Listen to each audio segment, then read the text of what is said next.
Great, it's recording now. Let's talk about section 1.5, transformation of functions.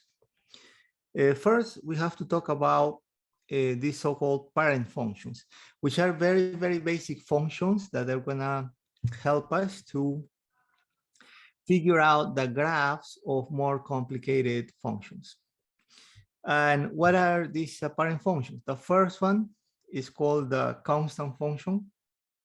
The constant function, by definition, is just a function that looks like this: y equals c, some real number c, or equivalently f of x equals c, some real number c. Now, the graph of this constant function, depending on c being positive or negative, is going to be just a horizontal line, because notice the output value is just the same for any input value, right? For any input value.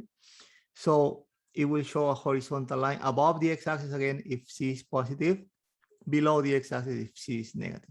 So in general, you should see something like this, like a straight line parallel to the x-axis. I'm just assuming that c is positive, right? If c is positive, this is where c will appear, right? If c is positive. If c greater than 0. Great. Okay, that's the first parent function, the constant function. Try to memorize this, guys, because this will help us to deal with other more complicated functions. Next parent function is called the identity function, the function that pairs up the input value with itself. It looks like this: y equal x. Input value again pair up with itself. Equivalently can be specified by using this functional notation f of x equal x. Now the graph of this function, since it pairs up 1 with 1, 2 with 2, -1 with itself, -1, -2 with -2, and so on. When you connect the dots, that are the result of pairing these input values with themselves, you will get a diagonal line there, that will split the first and the third quadrant, right? Look like this straight line, diagonal. That is the graph of the identity function, y equal x. Great.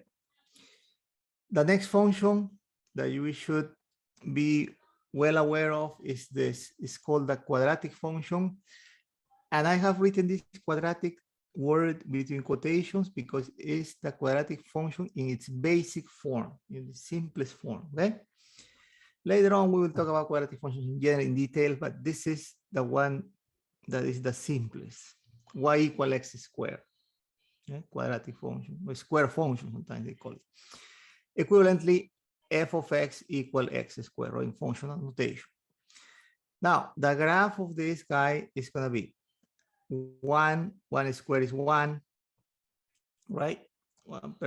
2 squared is 4, 3, 4, let's say it's here, right? And we've done this before. And then -1 squared is just 1, -2 squared is just 4, right? So when you connect these dots, what you're going to get is a U-shaped curve, which is going to be called a parabola. A U-shaped curve like this in general, which is going to be called a parabola. Okay? U-shaped curve, which is going to be called a parabola. Now, guys, I already explained to you. Anna, welcome. All right, that these graphs can be found using our Desmos graphing calculator, right? So whenever you are not sure about a graph, whenever you want to confirm that indeed the parabola that you're looking at is this parabola, just go to our Desmos graphing calculator, which is here. And just do y = x squared, and the parabola will come out there, right? This parabola is this. Very good. Now, next function, next parent function is going to be called the cubic function. The cubic function, again, cubic within quotations, because we are considering the basic, the simplest cubic function, y = x cubed, right? Or equivalently, f of x = x cubed. When you graph this function, one cube is 1, 2 cube is 8, right? It's up here. We did this before, right? -1 cube is -1, and -2 cube, -8, something down here, right? As a result, when you connect these dots, you're gonna get what I call a chair-like shape. Just look like it's gonna look like a chair where you sit and you're tired, right? Like this. All right. So this is, let's call it, we call this a parabola. Let's call this a chair-like function. Chair-like graph. It's the graph of the cubic function. Very good. Moving on. So we have 4 parent functions, right? One more function, the square root function. The square root function. When you think of the square root function, you think of the opposite of the quadratic function or the squared function. Square root function is defined as y = square root of x, or equivalently, f of x = square root of x. Now, if we allow ourselves some input values such as 0, 1, and 4, when we compute the square root of 0, that is just 0, right? The square root of 1, that is just 1. The square root of 4, that is just 2. Sometimes when I take a square root of 4, students ask me, Professor, what if the number is big, like 256 or 121? How do I take the square root? Well, guys, in your scientific calculator, we have the function here, square root. So whenever you are interested in the square root of a number, just use it, right? Square root of 4, 2. And there was a time when, I think in a face-to-face meeting, a student asked me, Professor, shouldn't be plus minus 2? Again, to clarify, guys, when you do computations, this is the positive square root, right?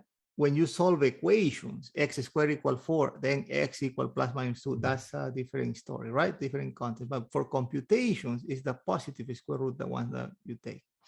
All right. So now, pairing up input values with output values, what do we get? 0 pair up with 0, right? 0 input, output 0. 1 should be paired up with 1, square root of 1, 1. 4, 2, 3, 4 should be paired up with 2, right? 4 with 2. Okay, 3 points. If you connect these 3 dots, you're gonna get something like this. Something that looks like half of a sideways parabola, right? Half of a sideways parabola. So let's write it down so we can remember the shape. Half of a sideways parabola. Sometimes students say, look at half of a horizontal parabola. We can use that too, right? Very good. This is the shape. Great. Now, guys, these shapes, you need to memorize them because, again, they will help us a lot to figure out the graph of more complicated functions. Transformations of parent functions. So with these basic functions, which we call parent functions, we're going to come out with the graph of more complicated, more challenging functions. Let's start with the easiest transformation of all. It's called a vertical shift. Vertical shift. What is a vertical shift? Well, it looks like this. Y equal some parent function plus a constant c, plus some real number c, which could be positive or negative. Two scenarios. If the constant c is positive, then the graph of f of x will be moved up. And not only that, it will be moved up c units up. If c is negative, right? Remember the real number could be positive or negative. The result is going to be the graph of f of x will move down, but will move down how many units? Well, the absolute value of this c, this real number c, right? Units down, right? Great. All right. So for example, if they ask you to graph this function f of x equal x squared plus 3, then if you follow this rule, it should just you should just start with something that we know very well, which is the graph of the quadratic function, the parabola, right? Let's start with that. And that parabola, f of x equal x squared, when added 3 units, when you add 3 units to it, right, better said, not surprisingly, will move up, right? Will move up. Because basically each output value is moving up. For that, guys, do this, very important, very useful. Try to move very important points of your graph. For example, this point in the bottom is called the vertex of the parabola. Move that vertex. Look, plus 3 means that we have to add 3 to each output value, right? 3 units up. In particular, this guy, which was 0,0 here, will become 0,3 here, right? 0,3 here. So 1, 2, 3, 0,3. Now, the final graph should look like this, right? Same parabola, but moved up 3 units, x squared plus 3. Everybody follows, guys? Very, very, very natural transformation, right? Nothing deep really here to think of. Now, for you to really understand this, I strongly recommend you to play around with your Desmos graphing calculator. Look, y equal x squared here. How is this compared to y equal x squared plus 3? It just moves up the original parabola, right? 3 units up. You can see it here, right? Now, if they ask you to add a negative number, what is going to happen is that this will move down. For example, instead of plus 3, suppose you got minus 3, the parabola moves down 3 units, right? Or minus 4 moves down 4 units, and so on. This Desmos grapher has this nice feature. It's called a slider. Add a slider. If you, let's say, add k and click here on add a slider, look what happens. You can move it up and down, right? Up and down. Positive k, up. Negative k, down. Positive k, negative k, right? And you can even play an animation, so it just gets in your mind how this transformation works. So this, the first transformation is called vertical shift, and it's very natural, right? Positive constant up, negative constant down. Okay, guys, so play around with this and reinforce your knowledge. Great. Next example, example 2. Graph g of x equal x cubed minus 4. As usual, start with something that you know very well, which is this guy, the cubic function in its basic form, right? Start there.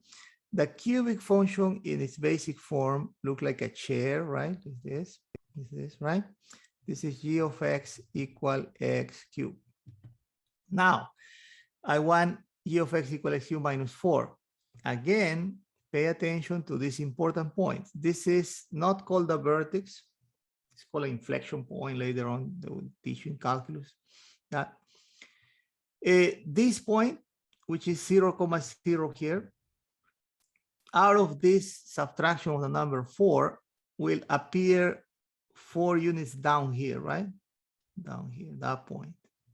So it will be 0, now negative 4. Having this point, draw again the graph. So there you go. That's it, right? This should be the graph of g of x equal x cubed minus 4, right? We move down 4 units, this graph, right? 3 units down. Great. Okay, so this was vertical translation.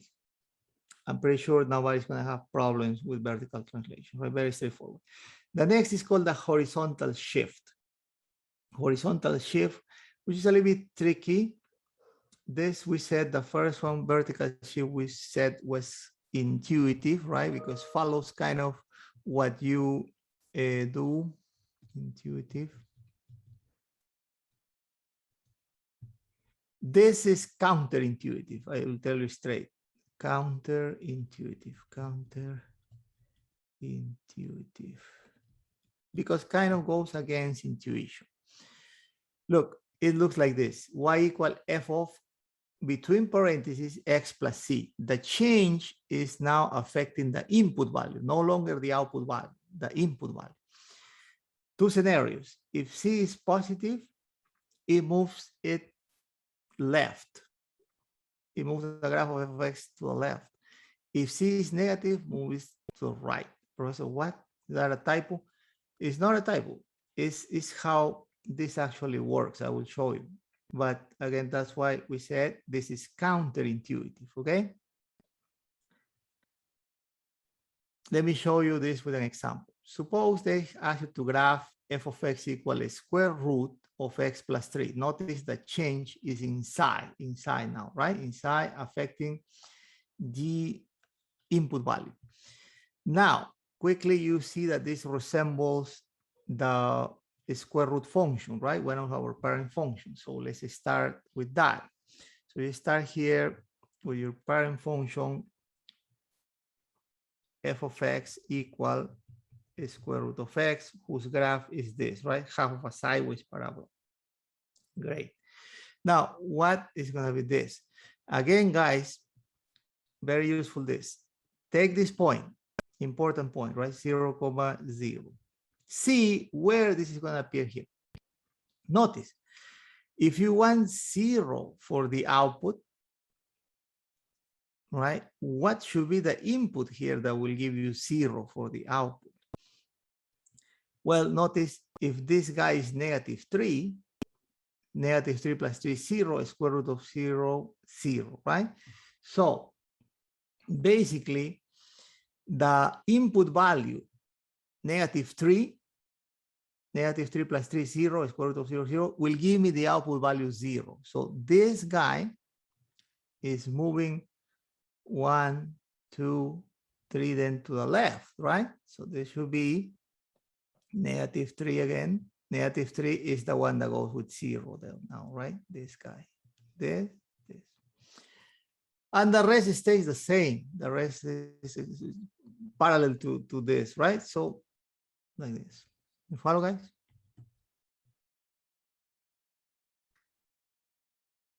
One unit to the left. 3 units, sorry, to the left. To the left. Yeah, and again, guys, to confirm this, right? Let's say it's tricky, Professor, I'm not sure. Confirm. Look, f of x equal, the first one was square root of x, right? Square root of x. There is a question here on the chat. Yeah, we'll answer it now. Yeah, this is our original graph, right? Let's see what's the question. Yeah, yeah. Let's Mohina is asking me a question, right? Yeah, let's try to graph this here first, and then I will explain again, okay? Let's just put here, what would be the graph of this compared to this basic graph? Yeah, it's a little bit tricky. It's a little bit tricky. That's why +3. Yeah, you see? Mohina, you see? The blue one is this one, right? The blue one.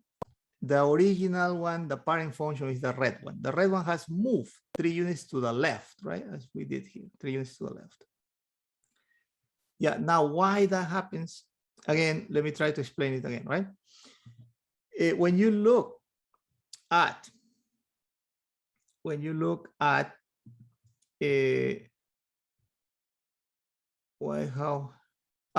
we pick up -3? Yeah, okay. Let me explain this on the side, okay? Okay, let's do this. Let's write this down here. To get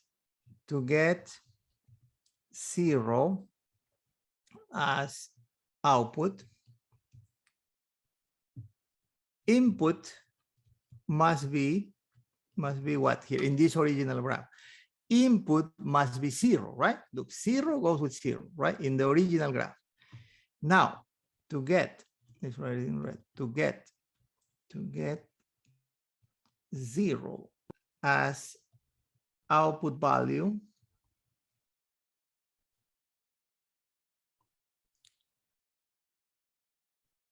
input must be what? Here comes, when you look at this guy, right? If I put 0 here, 0 is paired up with 0 plus 3, square root of 3, with some real number. 0 goes with some positive real number, right? But the question is, right, what number as an input should be placed here to get this 0 as an output, right? Because this is horizontal shift, right? Horizontal is moving, not vertically. Vertically, everything stays the same. So the second coordinate here, they stay the same because this is a horizontal shift, right? Horizontal shift. Let's highlight it. So since this is moving horizontally, the vertical part stays the same. The 0 will be 0. But what is the input value that will make this 0? So you have to set, maybe I should have write this. Set a square root of x plus 3. I want the output to be 0, right? Yeah, a square in both sides of this equation. X plus 3 equals 0. Subtracting 3 in both sides, x equals -3, right? X equals -3. This -3, Mohina, is what I have placed here. The input value must be -3 for that to happen, right? Better now?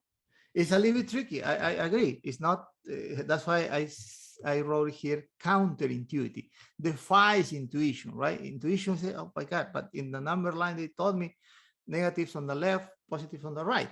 But when you do transformations, horizontal transformation is counterintuitive. Great. Very good, Moina. I'm glad that now is clear. Yeah, whatever is not clear, guys, don't hold it back. Instead, let me know so I can break it down. Yeah, it's counterintuitive, but again, guys, use your tools in case you don't see things clear, right? Look, want to play around with this function, square y equal square root of x, right? I'm going to show you the slider here to really put this in your minds. A square root of, let's say in general, I want to see the effect of these additions or subtractions of constants here. Let's use a constant k. Then add a slider. Look at the slider. If you move to the right, maybe I can put it in the center. Look, the slider says, right, if the constant is negative, it moves to the right, counterintuitive. If the constant is positive, moves to the left, right, to the left.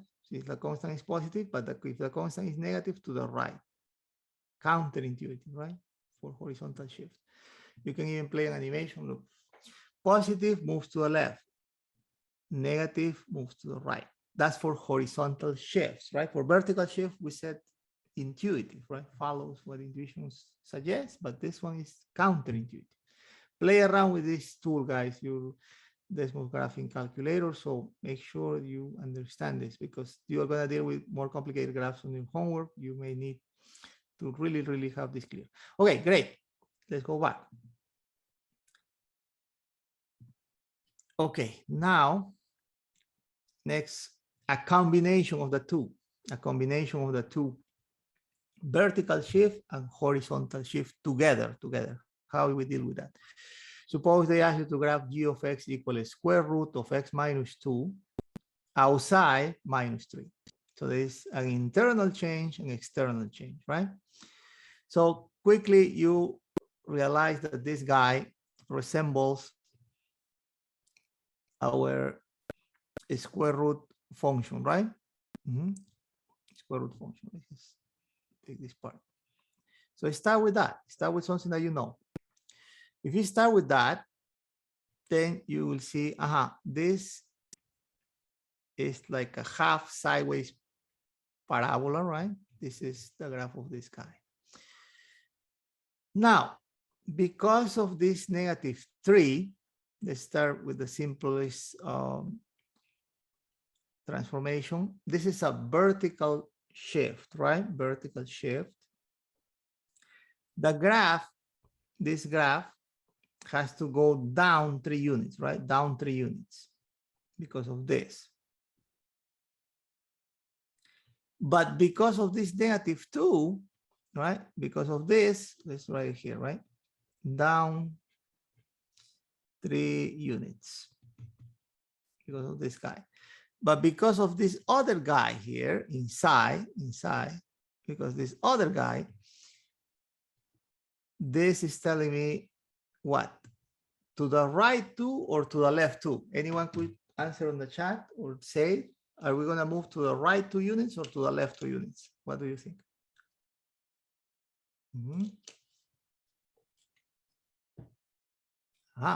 I see the chat. Moina, yeah, I see you have mastered this. But the thing is, again, Moina, look, for outside changes, it's intuitive. Intuitive for outside changes, right?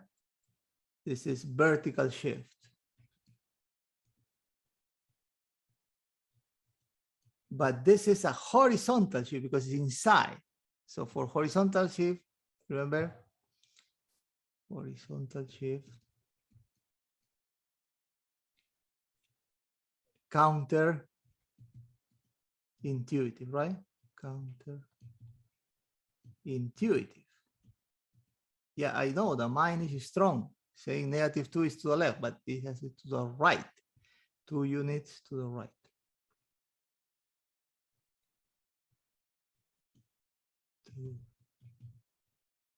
Right. Okay. This down. Yeah, after a while. All right. So what I do is 3 units down, 2 units to the right, right? Right there is where this point, remember, try to trace, to follow where this is going to end up. This is 0, 0 here. If I am adding 2 and subtracting 3, this new point should be 2, -3, right? And right there, draw the half sideways parabola. You follow, guys? Okay? This is this. This will be the graph of g of x equal a square root of x minus 2 minus 3. Okay? Well, all right. So, let's see, someone's writing on the chat. Yeah, 2 positive. Yeah, when you solved it, yeah, now x is 2. So before it was -3, remember? But when you solve it here, let me do it on the side quickly. If you set the square root of x minus 2 equals 0, when you solve it, you will get that this x is equal to 2. You see?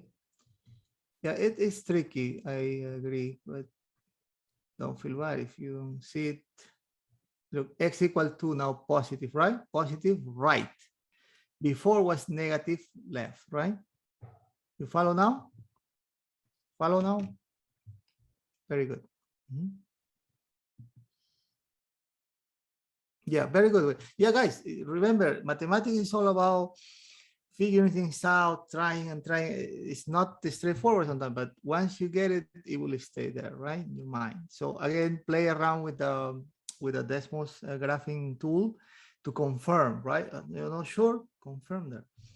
All right, guys, time to do some exercises, okay? Let me ask you to do this. Can you figure this out? Let's start with something basic. And you do this. Which of these 4 graphs is the graph of this guy? Hint, this is just a vertical shift, right? Vertical shift. Hint, vertical shift. Yeah, try to figure this out. Choose the graph, right? I see students participating. That's good. Hint, vertical shift. Yeah, and another hint, pay attention to this number 4, right? I see. Yeah, very good, Bohina. Yeah, you got it, right? Very good. Excellent. Very good, guys. Yep, that's it. Gabriel also figured this out. Very good, Gabriel. Very good. Yeah, not hard to see, right? If this is a vertical shift. We said that originally the parabola, let me draw this using these continuous lines, right? So this is going to be originally the parabola, right? F of x equal x squared. But because of this plus 4, everything is going to move up 4 units up, right? Vincent, yeah. Liu, good, very good. Yeah. Hey Lung, very good, excellent. Yeah, so this will end up here. 1, 2, 3, 4 will end up here, right? This will be the final graph. You follow, guys? This is this. Yeah, x squared plus 4. Excellent. Very good. Excellent. Next. This is another one. I hope you will figure this out. Try to number 2. Do this. Hint. This time, notice that the change is associated to the input value. It's an internal change, right? Hint, this is a horizontal shift or horizontal translation shift. So what do you think should be the graph? Let me show you everything. Yeah, horizontal shift. Right? Yeah, figure this out, guys. Yeah, try. You don't have to rewrite all the time.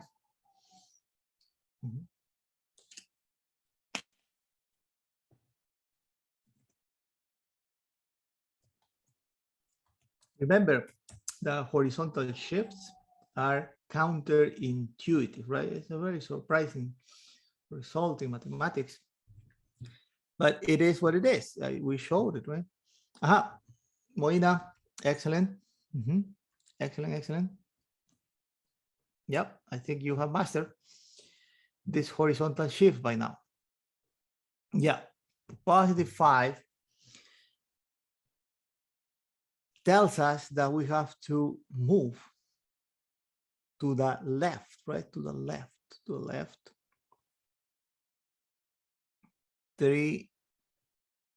5 units here. 5 units to the left. Professor, left. It says plus in the number line is positive, y left, because it's counterintuitive, guys, the horizontal shift, right? We explained that. So you start with your original parabola here, right? Let's put it in these continuous lines, f of x equal x squared, but then you shifted 5 units to the left, right? the parabola here. This is this guy. Right? Very good. And that is here.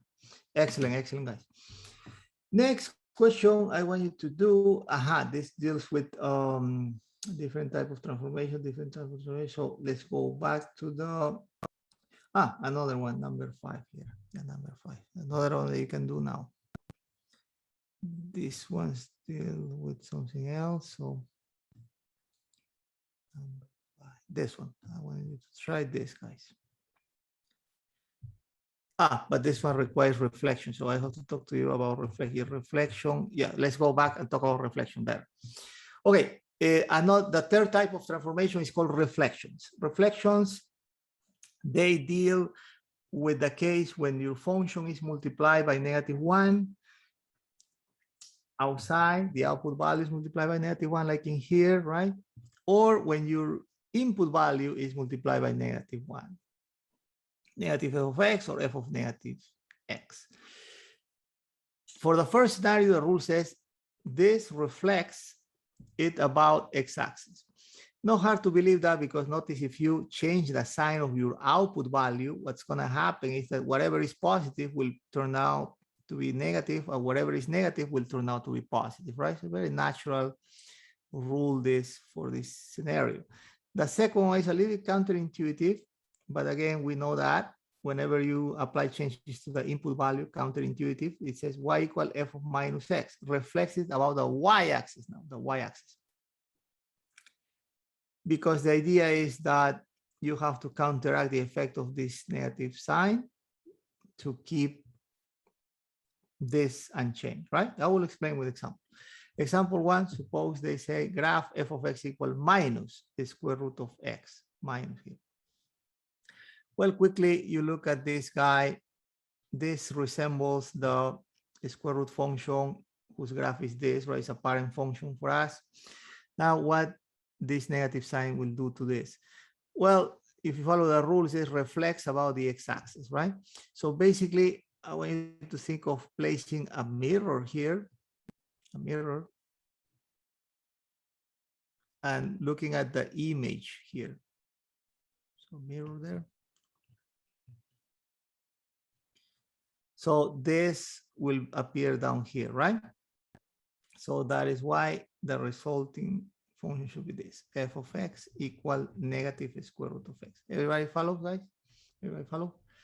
Mirror image, right? It's called the reflection, You place the mirror here and then take this, right? Reflection about the x-axis. It makes sense again because all the output values change their signs. So they were all positive, now they're all negative. Very good. Second example. Example 6 says graph g of x equal square root of minus x, square root of minus x. Again, start with something that you know.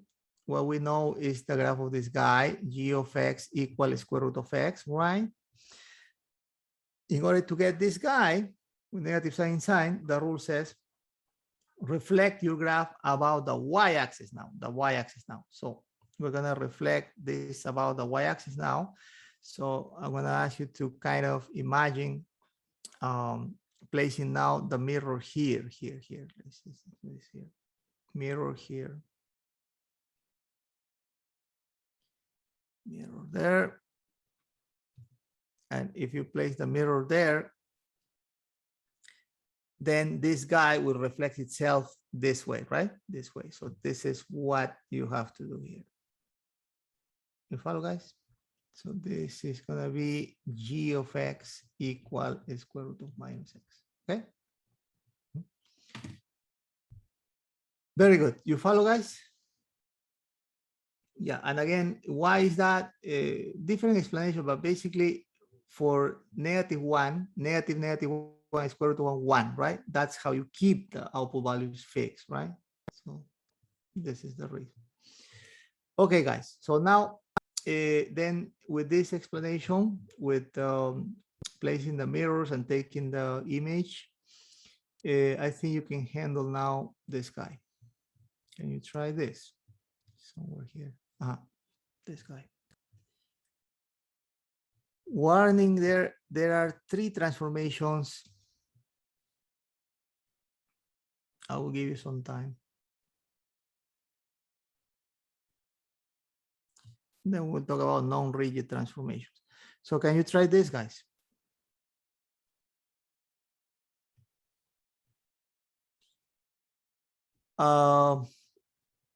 Hint,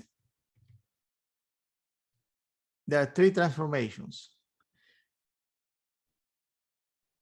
Reflection,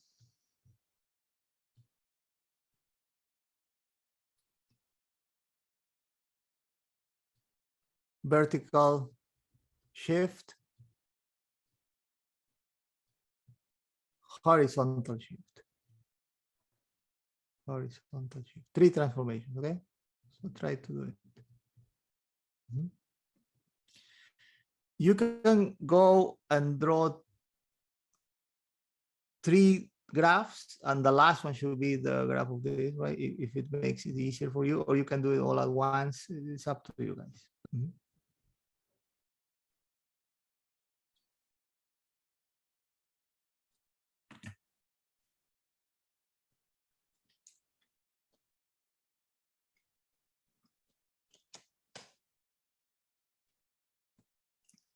Advice is start when you have reflection together with other transformations, start with reflection.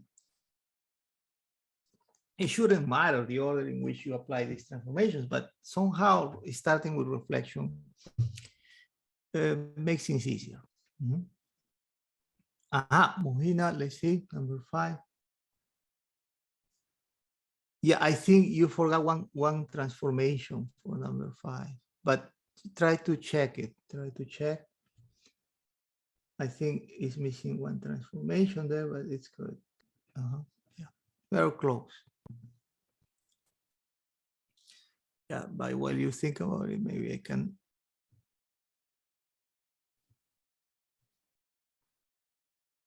Do 3 transformations. 1, 2, 3.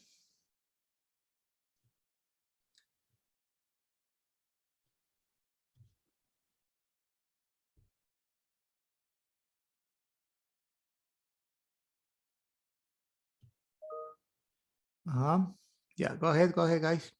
Try. And then we'll do it together, of course.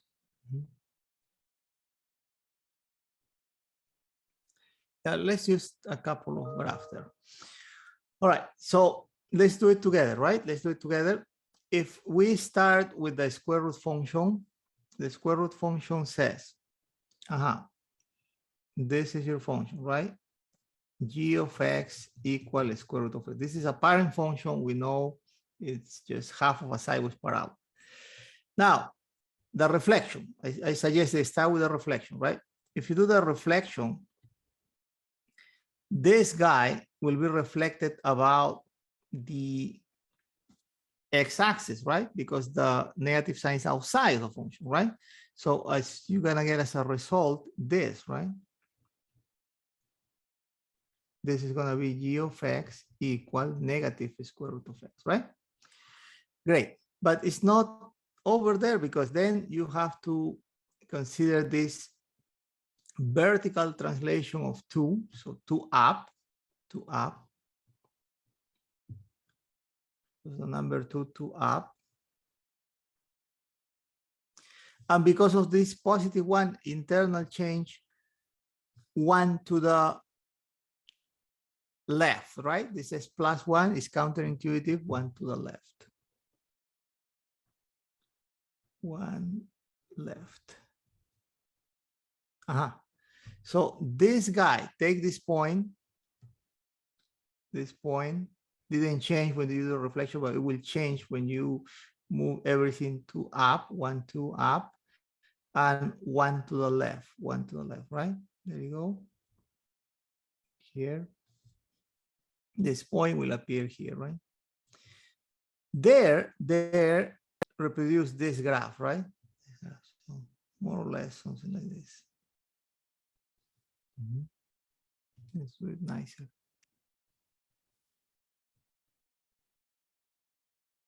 Something like this, right? And if you look carefully, it's this guy, right?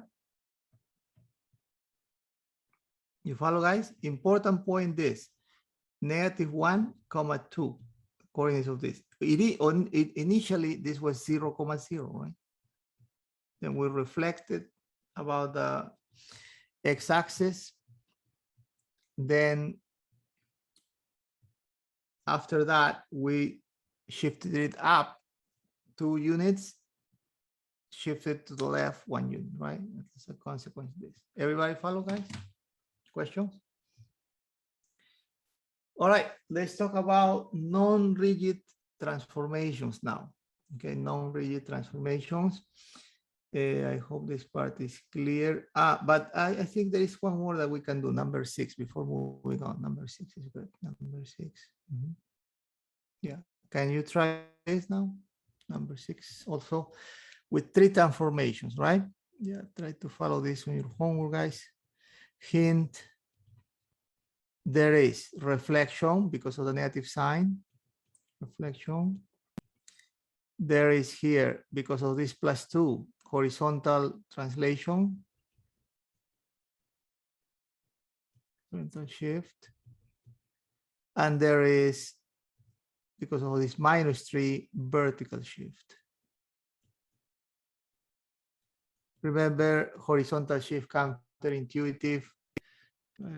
Counterintuitive.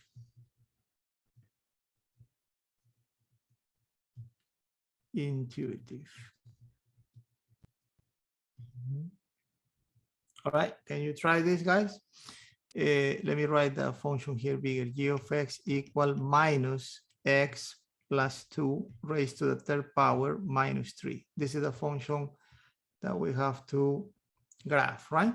Using our transformation. It's a very tricky question here because some graphs will look similar. So try to use test points to check which one is the one. If 2 graphs look kind of similar, if 2 graphs look, if they look like great candidates for the answer to this, try to use test points, and that will allow you to figure out what's the right graph.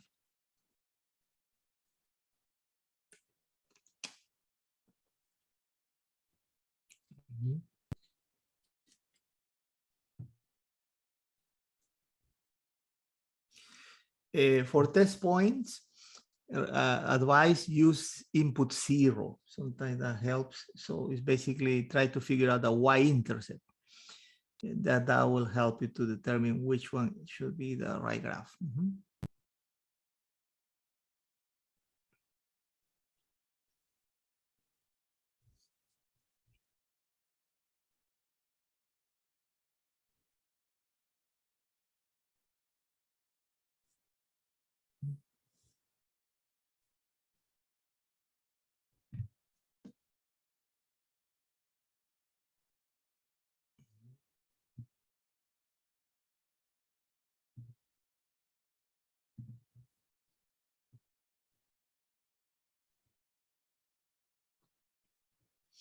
And again, I would suggest start with reflection. Start with reflection. Yeah, as a hint, also, I'm gonna show you the graph of the cubic function, right? Looks like a chair. A chair where you sit when you're tired, right? Like a chair, like this. Yeah, this should be your starting point. This is g of x equal x cubed, the cubic function in its simplest form, g of x equal x cubed, right? So I start with a reflection. Reflect, remember, if the negative sign is outside, you have to reflect it about the x-axis, right?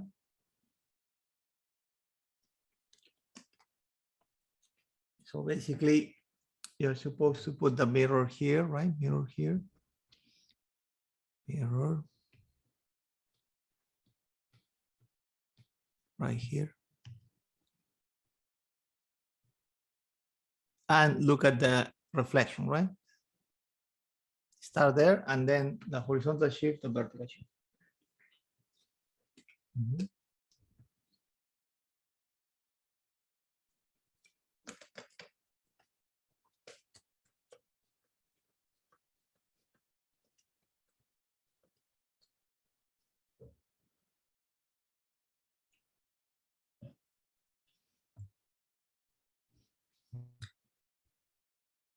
All right.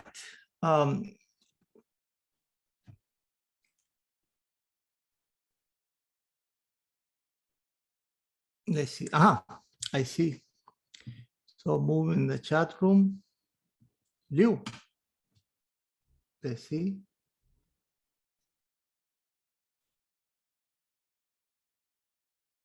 Very close, but it's still the B. Liu. Now the first one that you posted is the one. Yeah, I see that two candidates, right? I agree. I will show you how to differentiate them now, but the first one that you posted is correct. Very good, very good. Yeah, let's do it together so we can take our first break. Okay, well, the break, the only break. All right, so starting with the reflection, which I recommend, then the original chair that looks like this, the increasing chair, becomes this decreasing chair, right? Because this part gets reflected here, right? The reflection is about the x-axis. So, and this part gets reflected here, right? So the new graph for a moment is going to be this for a moment. Let's use reflection here. Here, more or less like this, right? It will look like this for a moment. This will be the graph of g of x equal minus x cubed. For a moment. Now, we did this reflection, right? Now, horizontal shift. Horizontal shift is saying, look, you have positive 2 here, right? Positive 2 plus 2. But remember, the horizontal shift is counterintuitive. So this tells me that I have to move 2 units to the left. Look how the mind suggests right, but it's to the left, right? Be careful there. 2 units this way. 2 units to the left. Basically, you follow whatever the opposite of this plus 2 tells, opposite of plus 2 minus 2. So 2 units to the left. Great. And this minus 3, since this is intuitive, right? Intuitive, we follow what it says, right? 3 units down. 3 units down, right? 3 units down, right? Because it's intuitive. This was counterintuitive, right? So what point, Professor, are we going to move? 2 units to the left, 3 units down. Well, this point, for example, right? What later in calculus we'll call an inflection point. This point here is 0,0. But because of these two transformations, 2 to the left, 2 to the left, and 3 down, where will it appear? Well, let's see.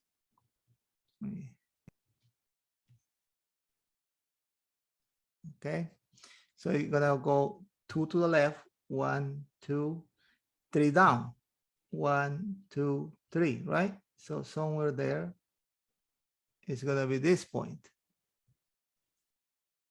right? And there you draw this chair there, right? And that's it. But now there is an extra tricky component here to this question is when you look at the choices, right? There are 2 candidates, C and D, right? C and D. Why you say that? Well, even I think because of this, I think this is this and this, B and D, I would say. Look at this is the position of this guy, right? 2 to the left, 3 down. 2 to the left, 3 down. But which one? Is it B or is it C? Looking at the position of this inflection point there. This is, let me write it here, negative 2,3. Okay. When you have doubts, do this.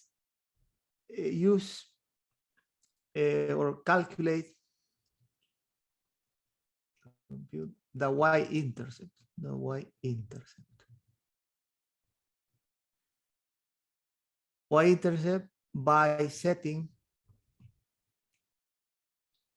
x, the other variable, equal to 0 in the original function.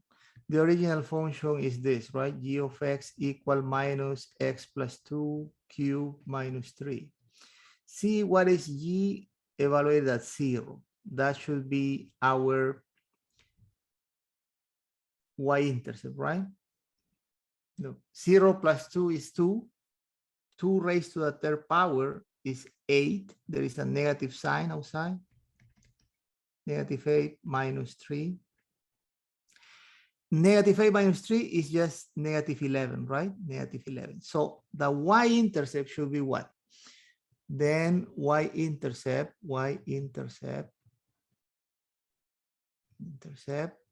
is 0, comma, negative 11. Look for the graph that is showing that. Look, this graph is showing a y-intercept of negative 4, I believe, right? But this one is the one that is showing that this y-intercept, right? Look, it's there, right? So help yourself with this y-intercept to decide which one is the one, right? Because these two inflection points were the same. You follow, guys? A little bit tricky, I understand, but use all your tools. See these problems from different perspectives, right? If something not clear, use previous knowledge. The computation of y-intercept is pretty simple by letting x be 0, right? Well, so far we have done horizontal shift, vertical shift. We have done reflections. Those transformations do not change the main shape of the graph, right? But these non-rigid transformations deal with the case when there is some stretching, some compression, some shrinking. So you will see, right? They are called non-rigid transformations. These transformations cause a distortion in general, right? A distortion on the graph. But fortunately, we have rules to deal with those distortions. These are the rules. Suppose you have this function y equals c, some real number multiplying some parent function, f of x. Two scenarios. If your c is bigger than 1, could be 2, 3, 2.5, 3.7, then it will stretch your graph vertically. It will stretch your parent function vertically, okay? In general, in both directions, right? Up and down vertically. Now, if c is between 0 and 1, let's say 1/2, 1/3, 2/3, those kind of proper fractions, right? Then it will compress your parent graph vertically. Compress, right? Compression, stretching before. All right, these are the two scenarios. And we are taking C to be positive because if it's negative, we know that what to do, right? We know that it's just a reflection, right? So don't worry about that. So C positive here. Now, the second scenario is this. What if the change is associated to the input value? The tricky one, right? The one that is counterintuitive. Y equal f of C times x. Well, if C is greater than 1, such as 2, 3, 5, 5.7, any number greater than 1, then it compresses your parent graph horizontally. Professor, but multiplication by a factor shouldn't stretch? Yeah, but remember, when the change is applied to the input values, it's counterintuitive, right? Yeah, the mind suggests stretching, but instead it compresses horizontally. And if this C is between 0 and 1, like 1/2, 2/3, like a proper fraction, right? Then the mind suggests compressing, but in reality, it stretches it horizontally, okay? Counterintuitive again. Example, guys, for you to understand this. First example, suppose they ask you to graph this function, f of x equal 2 times x squared, 2 times x squared. How we do that? Well, notice that this falls into the first group, right, or set. Look, C greater than 1, right? C greater than 1 is a 2, greater than 1. So this should be a vertical stretching, right? Vertical stretching. Hello, guys? Vertical stretching. And it is very easy to understand this because basically the parent function f of x equal x squared is being multiplied by 2 output wise, right? All the output values get double, right? Get double. So as a result, you will see that your graph will be elongated. Okay, so you start as usual with something that you know, which is the graph of your parent function right here. You start with something that you know, the graph of your parent function, which is this parabola, right? Okay, this is f of x equal x squared. We know that. Multiplication by 2 will stretch it vertically. What does it mean stretching vertically? This pull in this direction, and in general, pull also in this direction. This point, the important point, the vertex, remember, it stays fixed. It stays fixed. Right? It's like imagine there is a nail here. It stays fixed. Why is it stays fixed, Professor? Well, because 2 times 0, when you double 0, what do you get? You still get 0, right? So 0 doesn't change when you multiply by a factor. Right? So this stays. So then, guys, what you have to do is something like this. I will show you. Not difficult, really. Keeping this there, right? This gets elongated. This is the vertical stretching, right? Let's do it better. All the output values got double, right? Yeah, this will be fair enough, I think. Yeah, this should be the graph of this parabola when you have multiplied by a factor of 2. Twice x squared, right? Sometimes the students want to see really this, right? The 0, 0, remember, multiplying 0, 0 and 0, 0 times 2, 0, right? If you want to see what happened, for example, with this point here, this point, let's say, is 1, 1. When you multiply by 2 the output value, this new point there will be now 1 still on the input value, but 2 on the output value, right? Because it was multiplied by 2, right? Went up in value. All right, guys. So that's that.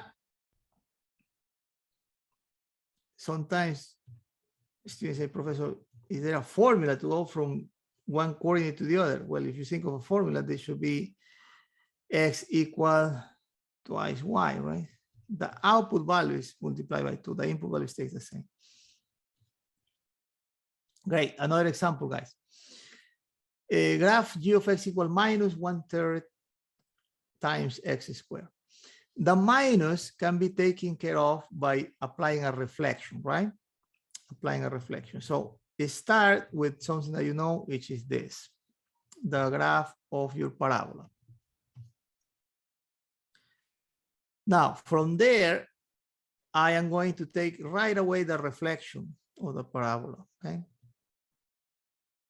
Which is going to be this. Okay, the reflection. So g of x equal minus x squared. Now, this 1/3, since 1/3 is a special number, is between 0 and 1, right? Remember before this number 2 was bigger than 1, right? That's why we did the stretching, but here it's a number that is between 0 and 1.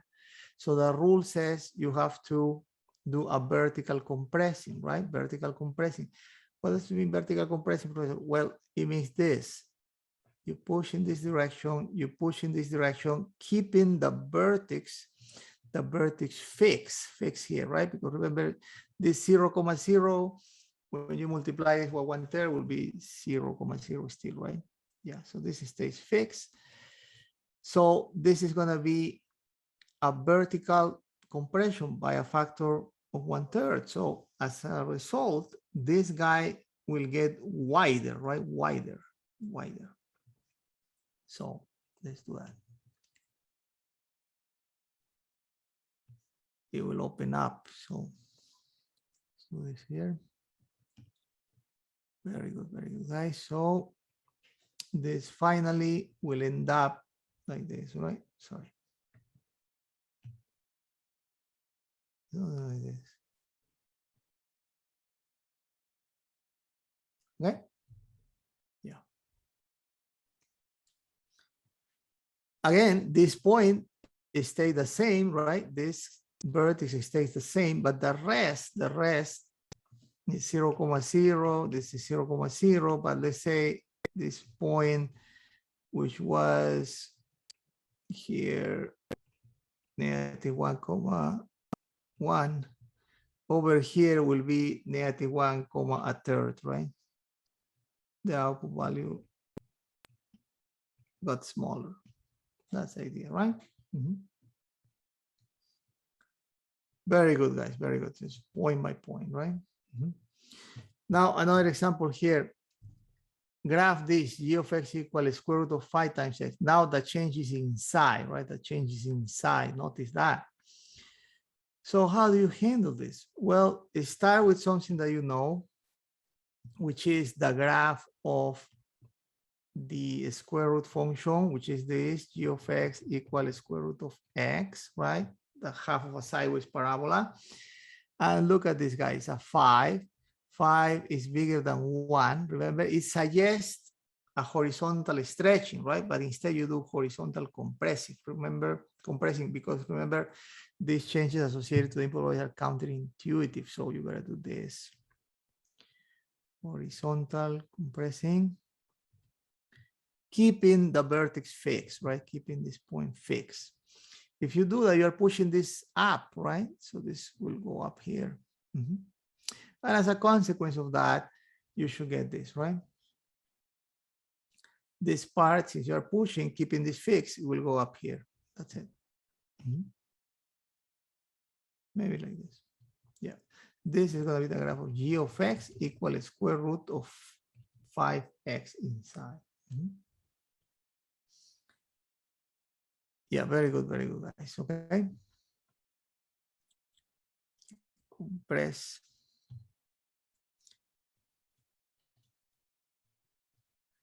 Horizontally. Okay. Yeah, very good. This was a stretch. This was compress vertically. This was a stretch horizontally, right? Maybe we should write it here.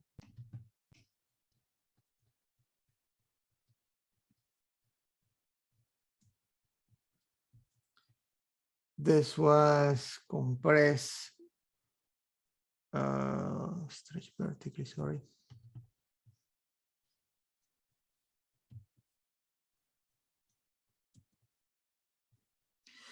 This was a compress vertically.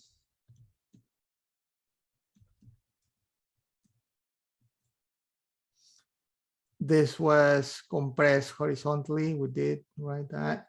That's it. Next example, suppose a graph g of x equals square root of 1/2 times x. Again, guys, start with something that you know very well, is the graph of this guy, the function g of x equals square root of x, right? Half a sideways parabola. And then look at this guy.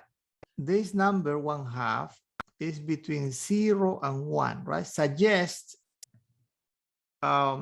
horizontal compressing, right? But remember, changes associated to the input values are counterintuitive. So instead of doing a horizontal compressing, do a horizontal stretching, okay?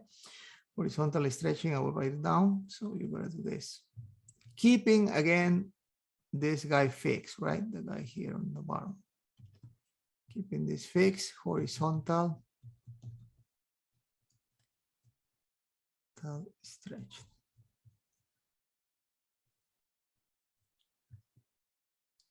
Very good, very good. So then if you do that, this, if this is fixed, this will end up like this, right? Not like this. So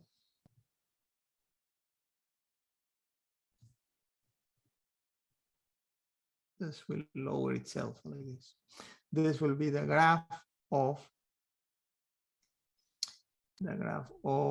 g of x equal the square root of 1/2 times x. Okay. Sometimes students ask me to kind of identify point by point. 0, 0 is still 0, 0. But notice, let's say this 1 square root of 1 is 1, right? This point 1, 1 on the other side is gonna be different. 1 over here will appear lower. So it will be for 1.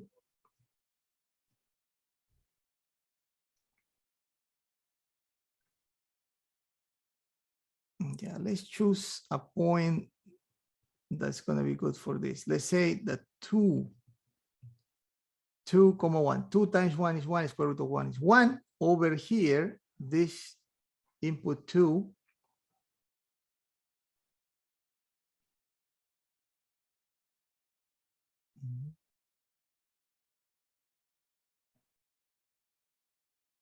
yeah, for 2 here is square root of 2, right? For 2 here is square root of 1, 1. Yeah. Very good. All right, so sometimes students ask me for formulas. Well, basically whatever is here, x comma y, will become here 2x comma y, right? Opposite of having doubling, right? That's how it works.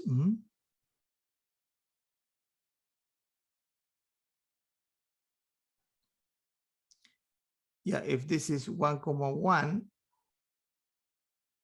I see. This is, if this is 1, 1, over here, that point will be 2, 1. Yeah, that's how it works. Sorry. Yeah. All right, moving on.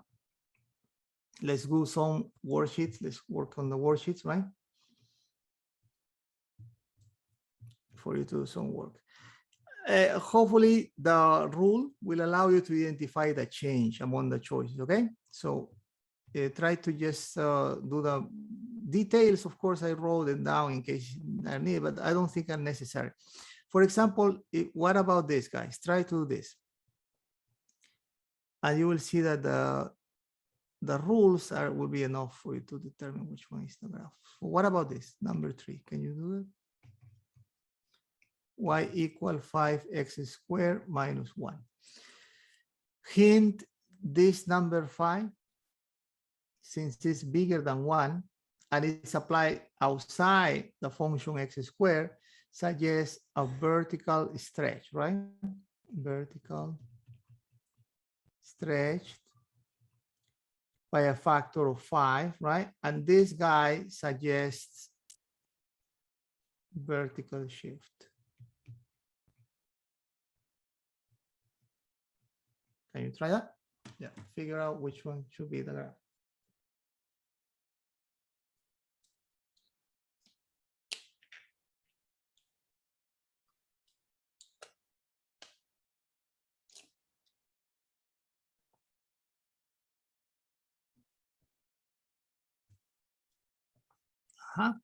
I see.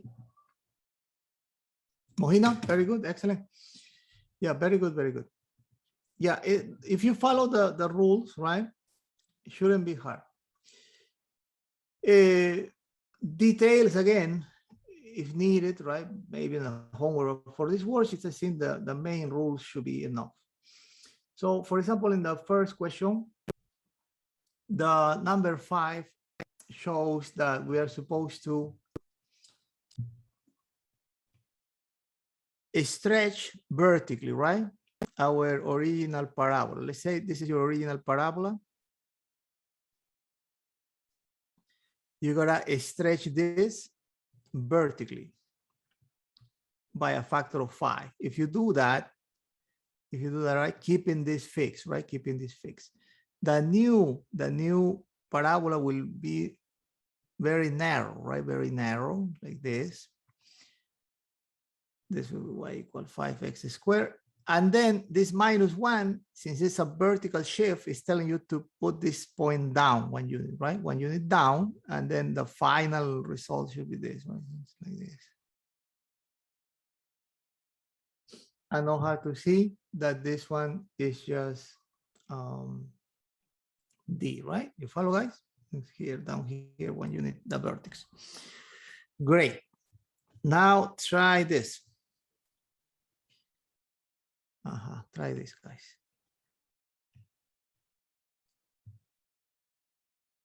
Which one do you think should be this? Y equal 1/3 x minus 4. Y equal 1/3 times x minus 4 cube. And the hint here, this 1/3, since this 1/3 is between 0 and 1, it's a proper fraction, right? This indicates vertical compression, right?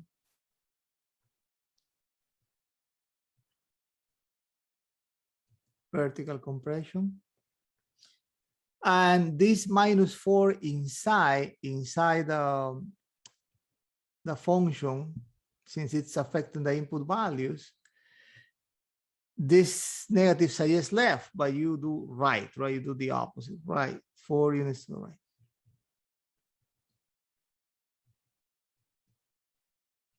Okay, very good. So, go ahead.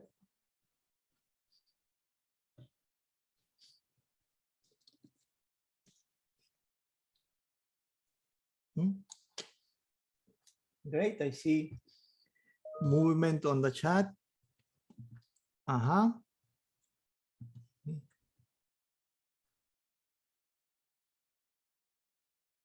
Very close. There are 2 candidates there, but I think it's you have to adjust for number 4. Yeah, good. Try. Now I think you did the first attempt. I think it was the one. Yeah, great. The last attempt. Sorry. Now you fix everything. Now your answer is correct. Very good. Yeah, guys. Sometimes the answer will not come out right away. Check the rules, and eventually you will get the right answer. Very good, Mujina. So let's follow the rules, right? Look, this 1/3, since 1/3 is between 0 and 1, suggests vertical compression, right? Vertical compression is starting with the chair-like function, which is the graph of this basic function y equal x cubed, right? The cubic function is simplest form. 1/3 suggests vertical compression. So you got to think of this, right? Keeping this important point here fixed, right? Because 0, 0 multiplied by any number, 0 is still 0. So this point is fixed, but there's a vertical compression, which is going to make this chair sort of wider like this, right? Yeah, very good. But besides that, because of this -4 there, 4 units to the right? Remember, changes apply to the input values, counterintuitive. So instead of going to the left, you go to the right 4 units. So this should be moved 4 units to the right, finally, this point. So if you do that, if you move this point 4 units to the right, 1, 2, 3, 4, here, and you redo the graph, then you should get the answer, right?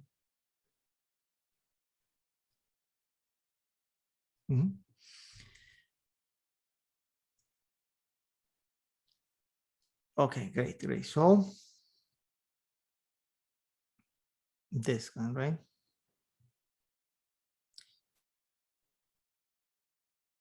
Now, you may say, Professor, but this and this look similar, very close to each other, even this, right? How can I determine which is the one? I suggested, right? Check the Y-intercept, For example, here this is saying that the Y-intercept is 2. Is it 2 negative? Is it really 2 negative, right? Check. So computing the Y-intercept, Y-intercept. Let x be equal to 0. Replace 0 into your original equation, which is this, right? 0 minus 4 cubed. Minus 4 cubed is negative 64 divided by 3. Negative 64 divided by 3. You can compute that in your calculator, right? Let's do it together. We have 1/3 times 0 minus 4 cubed, right? Let's see what's that. Is this very negative number, minus 21.3. Let's write it down, minus 21.3. Cannot be this, because this is saying that it's negative 3. It's lower, the Y-intercept, right? Here also, I think this guy is too far, but this one kind of, right? Look, kind of going to that place, right?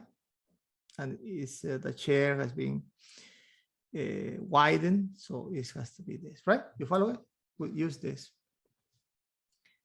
Okay, moving on.